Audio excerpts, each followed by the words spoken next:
શું તમારો ફોન પણ એકદમ સ્લો ચાલે છે? તો ચિંતા ન કરો, તમને ખાલી 5 એવા સેટિંગ કરીશ જે તમારા ફોનમાં તમે કરી લેશો તો તમારા ફોનની સ્પીડ 100% વધી જશે. તો એના માટે શું કરો, તમારા ફોનમાં ગૂગલ ફાઇલ્સ કરીને એપ્લિકેશન હશે, એને તમારે ઓપન કરી લેવાની.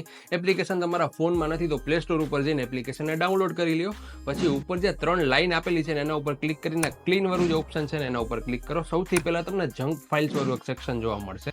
એમાં જે ક્લીનનું બટન આપેલું છે ને એના ઉપર ક્લિક કરી જેટલી પણ જંક ફાઇલ તમારા ફોનમાં હશે ને બધી ફાઇલ ડિલીટ થઈ જશે, જેનાથી તમારા ફોનમાં થોડુંક સ્પેસ ખાલી થઈ જશે.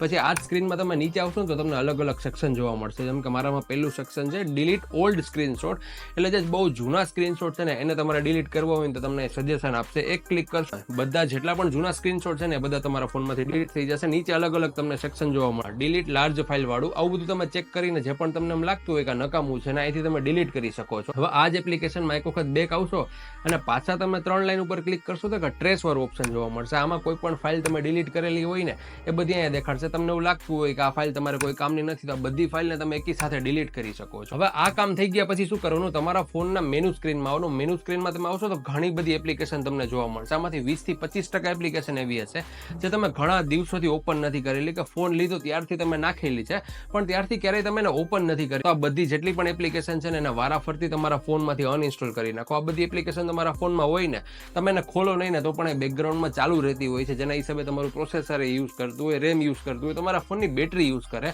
તો જેટલી પણ એપ્લિકેશન તમને લાગે કે કામની નથી બધી એપ્લિકેશનને વારાફરતી ડિલીટ કરી નાખો. હવે પ્લે સ્ટોર ઉપર તમારા પ્રોફાઇલ આઇકન ઉપર ક્લિક કરો. પછી આ સેટિંગ્સ વાળા ઓપ્શનમાં જઈ નેટવર્ક પ્રેફરન્સમાં આવો. ઓટો અપડેટ વાળું જે ઓપ્શન છે ને એને તમારે બંધ કરી દેવાનું, એટલે જે બેકગ્રાઉન્ડમાં ઓટો અપડેટ થતું હોય ને એ બધું બંધ થઈ જાય. આના હિસાબે તમારા ફોનનું જે પ્રોસેસર છે ને થોડુંક ફ્રી રહેશે, તો બીજા કોઈ ટાસ્ક હોય ને એમાં ઓક્યુપાય થઈ શકે. હવે આના પછી આપણે શું કરવાનું છે, તમારા ફોનની સેટિંગ એપ્લિકેશનમાં આવો ને અબાઉટ ફોન વાળું તમને ઓપ્શન જોવા મળશે. એમાં તમારે છે ને બિલ્ડ નંબર વાળું એક ઓપ્શન આવશે, એ તમારે ગોતવાનું રહેશે. મળી જાય ને એટલે એના ઉપર 4 થી 5 વખત તમે ક્લિક કરશો ને તો તમારા ફોનમાં ડેવલપર ઓપ્શન નામનું એક મેનુ આવે ને એ એનેબલ થઈ જશે. પાછા સેટિંગ્સમાં બેક આવી અને ઉપર તમારે ડેવલપર ઓપ્શન એવું સર્ચ કરવાનું, આ ઓપ્શન તમને મળશે. એમાં જઈ અને તમારા ઓપ્શનને ચાલુ કરીને સ્ક્રોલ કરશો ને તો તમને એનિમેશન વાળું ઓપ્શન જોવા મળશે. એનિમેશન વાળા ઓપ્શનમાં જેટલા પણ બધા ઓપ્શન છે ને એ બધા વારાફરતી સિલેક્ટ કરી, આ જે ઓફ વાળું ઓપ્શન છે ને એને સિલેક્ટ કરી શકો છો ને 0.5 વાળું જે ઓપ્શન છે ને એને બધા ઓપ્શનમાં તમારે સિલેક્ટ કરી લેવાનું. આ સિલેક્ટ કરશો તો જેટલા પણ એનિમેશન તમારા ફોનમાં આવે છે ને એ ફટાફટ એક્ઝિક્યુટ થઈ જશે, જેના હિસાબે તમારો ફોન થોડોક સ્પીડમાં થઈ જશે. હવે 4 સેટિંગ કરી લીધા પછી પાછા તમારા ફોનની સેટિંગ એપ્લિકેશનમાં આવીને બેટરી નામનું ઓપ્શન ગોતો અને એમાં જાશો તો પાછું બેટરી વાળા ઓપ્શન ઉપર ક્લિક કરશો